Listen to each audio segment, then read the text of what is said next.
નમસ્કાર મિત્રો, સ્વાગત છે તમારું ફરીવાર આરસીએમ ગુજરાતની યુટ્યુબ ચેનલમાં। પત્નીના હાથ પગ બાંધીને તાપી નદીના કિનારે લઈ ગયો પતિ, મિત્રો સાથે મળીને કર્યો ગેંગરેપ।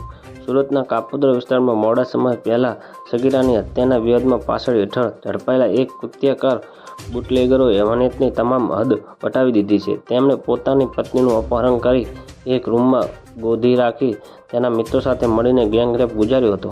આટલેથી ન અટકાતા તેને નારેળી વડે જીવલેણ ઈજા પહોંચાડી અને તાપી નદીના ફેંકી દઈ હત્યા કરવાના ઈરાદે તેના હાથ પગ બાંધી નદી કિનારે લઈ ગયા હતા। જી હા મિત્રો, આ ઘટના પ્રકાશ આવતા સમગ્ર વિસ્તારમાં ખળભળાટ મચી ગયો છે।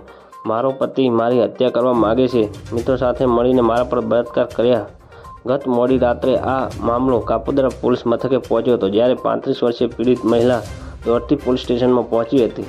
મહિલાએ જણાવ્યું કે તેનો પતિ તેની હત્યા કરવા માગે છે અને તેણે એક સગીરા સાથે મળીને તેના પર ગેંગરેપ પણ ગુજાર્યો હતો। આ સાંભળીને ઇન્સ્પેક્ટર એએમબી ઓસુરા ચોંકી ઉઠ્યા હતા। તો મિત્રો, ન્યૂઝની સતત જાણકારી મેળવવા માટે અમારી ચેનલને લાઇક, શેર અને સબસ્ક્રાઈબ કરી લેજો। ધન્યવાદ। જય હિન્દ।